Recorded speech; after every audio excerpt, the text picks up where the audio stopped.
Rolling Tin Fist.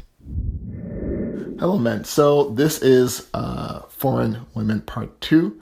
In Part 1, if you haven't seen it already, please check that out to get more context on these series.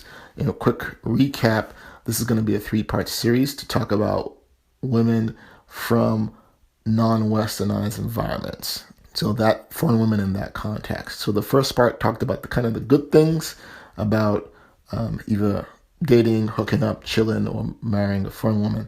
And this part will talk about the bad. Now, the thing about all women is that there's going to be some bad sides to it. What makes foreign women different is that there are negative outcomes from either having a long-term relationship or marrying a foreign woman that are even more than a Western woman. And so one of the first reasons this is the case is that typically if you're the westernized man hooking up or meeting a foreign woman, more often than not, you're not from where she's from. You may not even speak the language. You may have never been there, right? Or if you've been there, you've just been there anecdotally. And by that I mean, you spent like 2 weeks there, one summer, or you were there for a week, or maybe even a couple of weeks. But you don't have a deep knowledge of the society she comes from, or the language, or the culture, or the context. Stuff you would get if you were a native from there, or you'd lived there a significant amount of time. From my own experience, my wife is a foreign wife, so to speak. However, I originate from where she's from. I know the culture. I speak the language. My parents are from that culture. I've gone to school in that culture. I've lived there, that culture for years. So I understand very well the culture.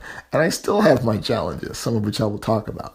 And so those are one of the dangers when a Western man who doesn't have that background chooses to marry or have a long relationship with a foreign woman has to contend with, because you're working basically 5 steps behind. And I'm talking from even things that you just may not understand because of the cultural differences. So let's even say it's as simple as your foreign, long-term relationship or wife says, I need another $500 for grocery, right?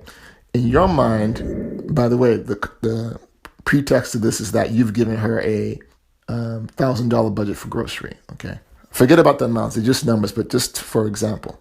Now, from a Western perspective, the first thing is like you're gonna think like, well, what the hell did you do with the 1,000, right? And you may get upset and worked up.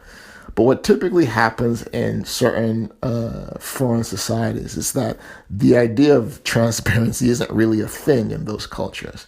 So it's not a matter of, oh, here's my debit card, here are all the things I spent, this is the list of things we bought, this is the cost of what I bought, this is why it's different from what the money you gave me and why I needed more. A lot of times it's maybe she's doing shopping by cash, or maybe she buys stuff in bulk. So the fact that you maybe expected her to buy, I don't know, 3 strips of bacon, she bought enough bacon to last the next 6 months. That's a common thing in foreign societies, to buy in bulk, because you don't always know when you'll get a chance to get that particular item, particularly if it's seasonal. And so she may just be giving you the fact that, hey, I did groceries, not necessarily based on exactly the list and the budget, but I did do the groceries, and now I'm over in some areas, and so I spent because I spent in other areas. And so that's why I need the money. She didn't explain it like that. She may have just said, hey, I need another $500, right? But unless you understand that nuance, your first reaction is going to be probably to get pretty ununderstandably upset. And so one of the things I had to do with my wife was kind of explain, things like dollar cost averaging, okay, which is spending the same amount over time, regardless of how much you actually buy, right? I need to talk to her about budgeting, right? So if I give you a certain amount, that money is meant to cover all the things we need. Not necessarily in amounts that you think we should have, but based on what we need. And in terms of buying in bulk, making her understand that if you take more than the money allocated for a particular item because you're buying in bulk, you're going to have less money for other things on the list, which is a simple way of explaining opportunity cost. So things like that, you're not going to be thinking up right up front, but those are one of the things you're going to run into that you may not have to even have a conversation if you were hooking up with a Western woman or a woman from your own culture in the West. And so you have that relatively benign example to the other extreme where you have someone who has a survival mentality, right? When she saw you, she saw dollar signs. She saw a means of getting out of her, you know, maybe, who knows, close to the edge of life existence where, she has 9 siblings. They're living in pretty close to poverty, and you are pretty much the savior. You came from the West and you're a proverbial white horse, flashing money. And that's an opportunity not only to get herself out of her situation, but to help her family. So she may find you interesting, but her primary motivation is survival. Right. And maybe your primary motivation is just having someone pretty, to give you some of the stuff you maybe didn't get from a Western woman. And so if you don't have in the back of your mind that this may very well be, from her perspective, a transactional relationship in the purest sense, you're going to get your feelings hurt. You're going to get your feelings hurt. And you may even react in a manner that destabilizes your relationship. So you may end up doing some things that maybe you shouldn't do, like maybe spending too much initially, making it seem like your money comes from the horn of plenty. And that's a typical mistake I see men doing when I'm in places like Brazil, Colombia, and things like that. They come from the West, the dollar is going a hell of a lot further. So they just start balling. I mean, just spending, even beyond reason, and you kind of set the stage with that, because if you're courting her and you're dropping, $400 US a night on a little dinner party with her and her 8 friends, you're basically setting the bar up here. So it's going to make it tough to dial that back when you get back to real life and it's you, her, your 2 kids, if you have kids, and then you have to worry about the in-laws. And so that's another bad thing that if you're not prepared for, or you're not aware of, can really make life long and miserable. And that happens on 2 folds. One, okay, if you decide to bring the woman here, which, you're basically proceeding at your own risk, because you may bring her over and you find out the true transactional nature of your relationship. I had a friend like that. He got married to a woman from Mexico against my advice. And, he did the paperwork for her, get her a residency. I helped him with that because I have experience with that. And she got over here, and within 6 months, she went her own way.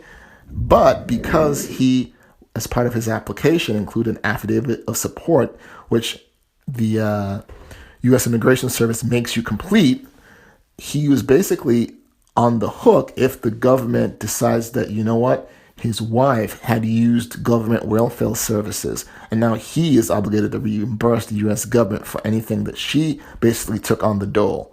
On the public assistance. He's basically obligated to pay that. Whether or not she stays with him, he is still obligated. And so things like that, people may not be aware of. And so for folks that may want to do the, foreign bride thing or a long-term relationship, I learned later that it's usually better to just have the woman in her country and you just send her funds for a particular budget for what she needs, and maybe if you have offspring for that. Obviously, it's not an ideal environment to raise a family. However, you protect yourself against her really getting westernized in her head and making life a lot more difficult for you financially, as well as emotionally. Because usually the foreign woman will have her family around her there anyway. So your kid will be okay. Because that's one thing I'll give foreign women. More often than not, raising the kids is never the issue. Like, they will make sure the kid has what the kids needs, provided you do your part and make sure the funding is there. They have extended families and they will take care of that kid. And I know actually a few men that have done that, American white men who have done that, middle-aged men. They're still here, the woman is there, the baby mama's there, and they just send funds and they visit, usually because they're retired or close to retirement. They will visit every once in a while, and it works. They make it work. And so that's another one of the really bad things that can get you. So you got to be aware of how the law applies to you if you bring the woman here, let's say, for example, to the West, to the U.S., and the ramifications if you go over there to where she is from and you get married. You have to be aware of the laws there that may apply to you as well. So that's it for the bad section of the series. If there's anything that I didn't cover that wasn't clear, you have any questions, please put them below and I'll be happy to answer them.